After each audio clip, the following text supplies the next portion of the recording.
action-packed and features some of the best winch trucks in Australia.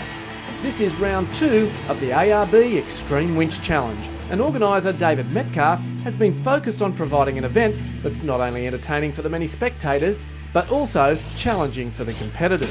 What a weekend. Round 2 of the ARB Xtreme Winch Challenge series, which is also a selection series for the RFC in Malaysia. It's been a fantastic weekend. The venue down at Springvale at Wallabadar, just south of Tamworth, has been absolutely brilliant. Fantastic property, hasn't been used before. It was all virgin territory, so it was really good working with something new. A few more rocks, not as many gullies as what I would have liked, but the gullies we found were absolutely fantastic. There is a lot here. We had a bit of water, which we don't normally see anywhere, and no mud, which I hate. I think really it capped it off, having a bit of water. The event started on Friday night, where 9 trucks would line up to compete over the 3 stages, and set to get the blood pumping on what was a very cold night. Special Stage 1 was a sprint run and was divided into 2 sections. 1A will be held first, with 1B finishing off the nighttime action after Special Stage 2 and 3 had been completed. SS1A, we'll call it 1A, was a sprint run from camp down to where we had the next 2 SS. And when we finished those next 2 SS, we did a reverse run back to camp. So they had a long sprint stage, which worked out very well. The red Toyota of brothers Rod and Russell Rathbone were very quick on the stage, with another Toyota of Phil Bell and Ian Hughes just in front of them on times, but it would be a Nissan Patrol to take the win on the first stage. Paul and Neil Simmons were quickest over the combined 1A and 1B section to take the win. But there was still another 2 stages for Friday night. It wasn't far to go to get to Special Stage 2, starting close to the finish of SS1. SS2, again, was a bit of a drive around the paddock, across a creek, up a winch wall, back to the finish. A bit repetitious, in and out of somewhere, winch up, winch down. This stage would introduce the first winch wall for the weekend, and Metcalf had made sure that the first for the night would be straightforward. The winch wall being straight after the creek meant that positioning the truck properly was important, and not everyone got it right.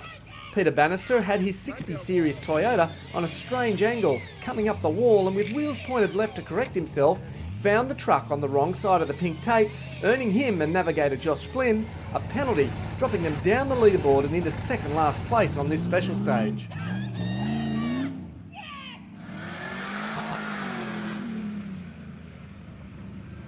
Phil Bell and Ian Hughes were showing some speed up the winch wall, and with no penalties managed to win their first and only special stage for the weekend. But as we can see, all the teams were making easy work of Special Stage 2.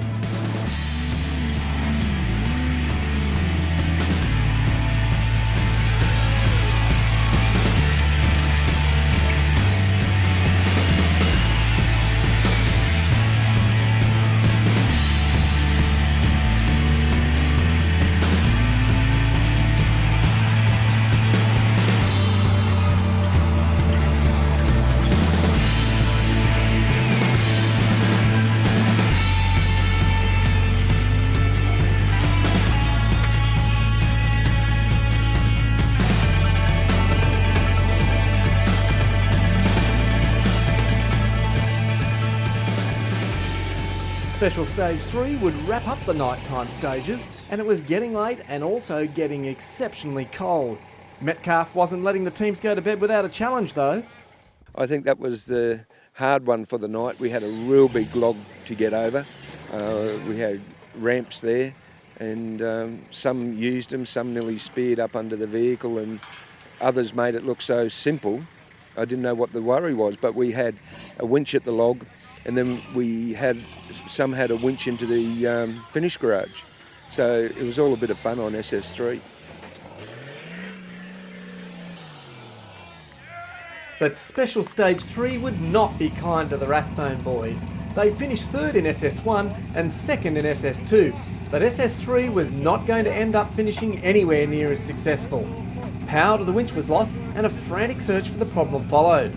Getting wet and dirty, Russell eventually found the issue was a terminal on the battery. Now in these trucks there's generally a bank of batteries to give the winch as much power as possible, and the batteries are often located in out of the way places. In the Rathbone truck they're under the back of the truck, and it took a good 30 minutes to get it sorted. Eventually they got the power back to the winch, only to struggle to get over the tree, and eventually had to settle for 20 points out of a possible 100, finishing last in SS3. Emily Taylor in the bright pink Springs 4x4 Camping and Adventure Park Toyota was not having nearly as many issues on Special Stage 3. She made it over the log and into the next section of the course quickly. The 23-year-old from Queensland is the only woman competing in the Xtreme Winch Challenge this weekend, and despite having to winch out of the creek at the finish garage and then getting navigator Chris Cahill to reposition the winch again to get over the line, they finished 4th on stage.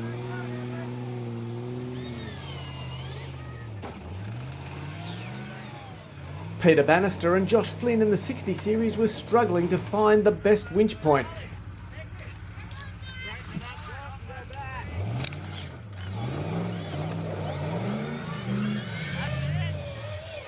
And then were slowed when the dampener jammed in the winch. They eventually pulled out but only scored 20 points. Phil Bell managed to get the OTC FJ40 Toyota well and truly stuck on the big log, and navigator Ian Hughes tried a novel approach to winching, going up high in the tree.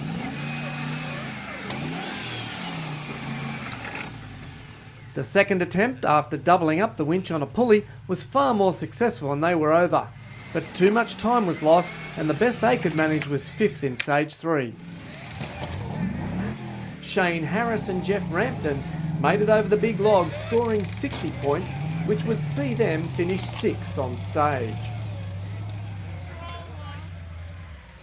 But the top 3 on Special Stage 3 were Dave Burrows and Howard Crosley, or more affectionately known to his mates as Jumbo in the Toyota farm truck. They scored 86 points and slotted into 3rd on stage.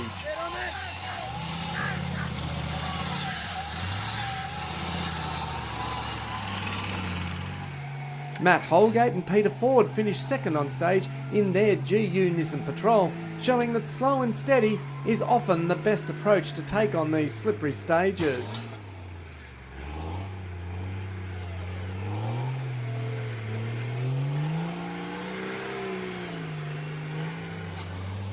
And winning SS3 and the second stage win for the night was Paul and Neil Simmons in their Nissan Patrol.